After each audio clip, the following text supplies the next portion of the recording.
Good morning, everyone. Thank you for being here. I'm Katie Mitzner with Brightline, joined by Deputy Chief Waltmeyer from Melbourne Police Department, his team, and Brian Houlihan from our safety and security team with Brightline.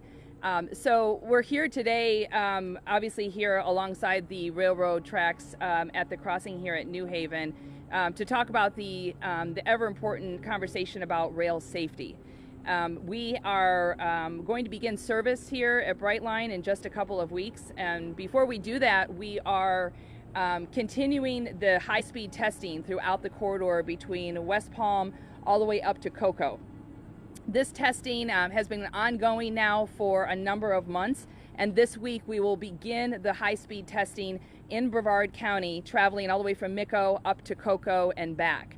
And so as we gear up for that, we want to bring everyone's attention back to the ever important conversation about following the law around railroad crossings. So we thank our partners at Melbourne Police Department. They'll talk a little bit more in a few minutes about the outreach that they have been doing throughout the month of July and into August. They'll continue it into August.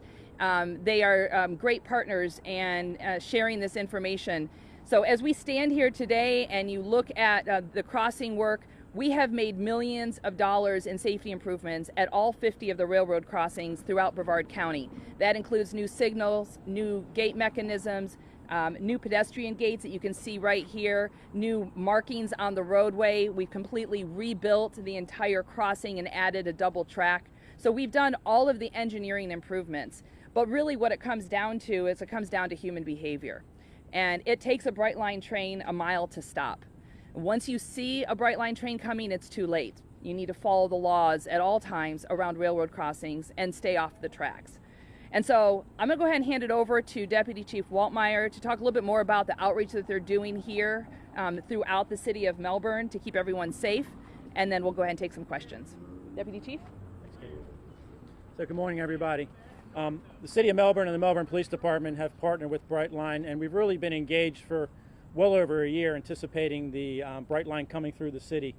It's a big deal for this city. We understand the impact it's going to have on pedestrian traffic and vehicle traffic. So we've met with our safety and security multiple times, and for the month of July, and we'll continue it into August, we've done really a safety public education project where we put uniform officers at various crossings throughout the city, stationed in marked cars. And what they're doing, they're engaging motorists as they're stopped when the rails are down, engaging them, handing them out safety information, talking to them about railroad safety, and making them aware that Brightline is going to be coming through. Doing the same thing for pedestrians that are waiting for the train. I'm happy to report they haven't seen violations so far. You know, the motorists and pedestrians are they're stopping doing what they normally do. But it's really important now that with the double tracking, the increased speed of the trains, that the motorists and pedestrians be aware that's an added aspect of railway traffic through the city of Melbourne. People are used to the freight trains coming through. They're not necessarily used to passenger trains coming through. We need to make them aware that when those rails are down, they're down for a reason. These trains come through, they may think they've passed. With double tracking, that's not the case. A passenger train could be coming through after that. Brightline has done a great job with increasing the arms and the barriers to prevent vehicles from passing through, but pedestrians, obviously, it's a little easier for them to walk through. So again, that's been our focus for the last month. We'll continue that in August, and we're really hoping the message gets out. Everybody understands that the trains are coming through. It's going to be increase in traffic. Hopefully it won't be much of a delay because those trains actually move faster. Be patient. If you're walking across the tracks, be aware. Those arms are down, those lights are going on, those bells are going on. There's a reason for that. Don't make assumptions, don't risk it.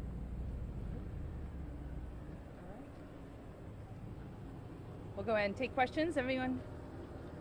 Yeah. Yeah. Downtown Melbourne is such a walkable area. What would either one of you, whoever wants to speak to this, what would you say to those pedestrians, like I mentioned, because it is such a walkable area with this addition here?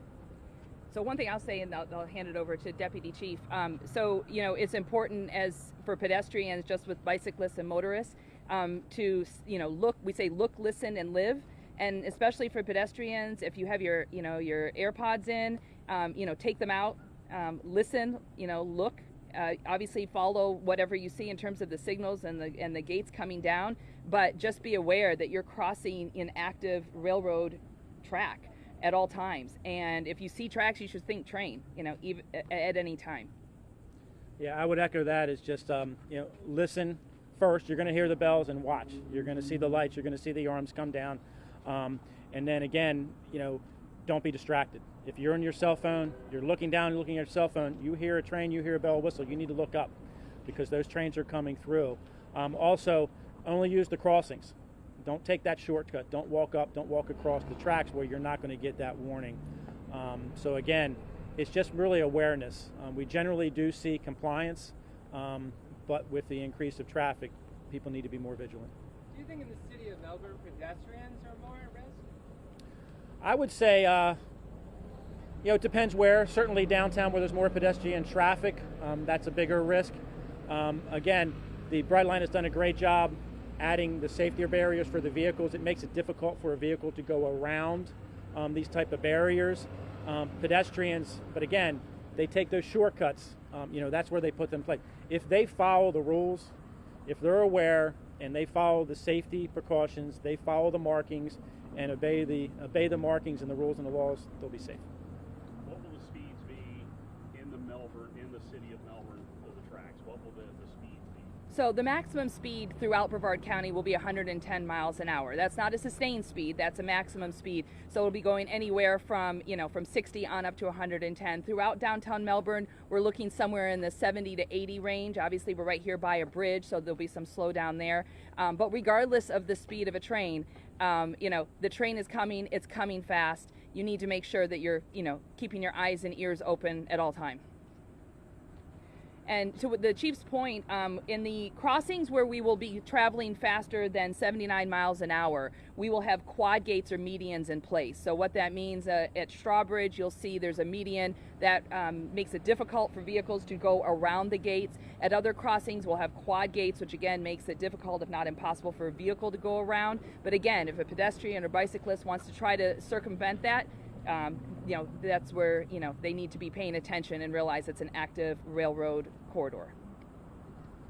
And for this years-long project to almost be ready to go, how exciting is that for Central Florida? Well, so we're very excited. We are going to begin service in just a matter of weeks. This has been, decades in the making, and we've been working for the last 4 years on the construction to Orlando. So to see the trains coming through, doing this testing, just as we saw this morning, it's very exciting to see it come to fruition. And we're excited to open up to Orlando in just a couple of weeks. Katie, could downtown Melbourne be the site of a future train station? So it's always been part of our vision to have a station in the Space Coast. Right now our focus is getting to Orlando. We're right on the eve of that, and so we're looking forward to that, and then we'll continue to have more conversations about where those future stations will be. Describe a quad gate. A quad gate? Yeah, how do you put that in terms of readers? Yeah, so a quad gate is 4 gates. So it's the normal 2 gates that come down, and then it's the additional 2 gates that come down. Like this. Not quite yet.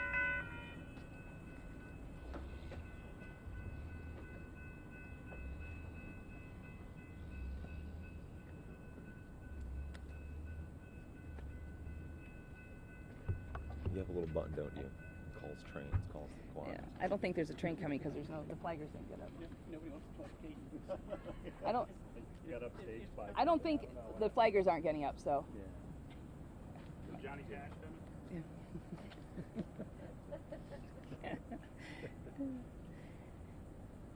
So to answer your question, so the quad gates are 4 gates. So it's the normal 2 gates that come down, and then the 2 additional gates that will come down after the first 2. And so what they do is they nearly touch, making it difficult to go around the gates.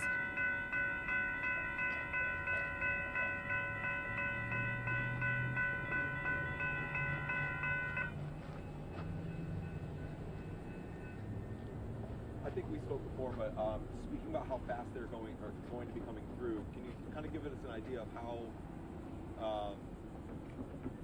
before you see the train come through, the arms will come down and then go back up again? Right. So you know, a freight train's maximum speed is 60 miles an hour. So Brightline trains, our maximum speed throughout Brevard County will be 110 miles an hour. And so those gates will come down in advance of the train coming through.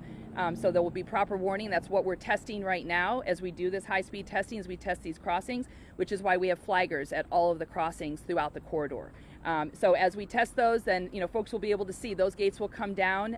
It's sometimes, you know, just a matter of minutes, if not, 40, 50 seconds prior to the train coming through, that those gates will come down. So again, it's why you need to be vigilant around railroad crossings. It's an active rail corridor, and trains could be coming at any time from any direction. And during the testing, these wait times could be a little bit more extended? So during the testing, you know, we could see additional wait times, because they will lock down the corridor as that test train comes through, and then they will release that crossing once the train has passed. But again, for some of those crossings, as the train is coming through, they may be locked down for, say, 5, 10, 15 minutes at a time. So we could see additional wait times, and we just ask folks to be patient. What is the fine if you break the rules?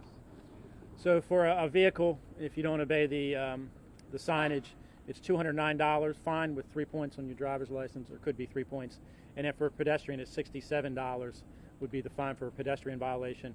But also, if you tamper with any of the safety equipment and devices, that could be a felony in the state of Florida, up to a $5,000 fine, a year in jail.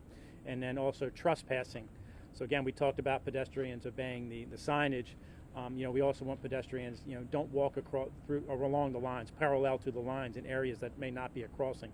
If that's a marked area, that's trespassing. That's a criminal violation of up to 60 days in jail, So $500 fine. Fair to say today is the warning that you're going to get? Well, we're giving education and warnings, and we've been doing this, ever since trains have been going through Melbourne. So we've been conducting that type of enforcement for a long time. Our focus, the last month and continuing, is the education. Certainly if we see those violations, officers are going to take action, and they can use their discretion if they want to issue citations or not. But it is a serious offense. I can tell you, officers take it very seriously. If we see a vehicle or a pedestrian crossing across the tracks against the arms, then generally you're probably going to get a citation for that. Are those fines just for Melbourne or the county? They're state fines.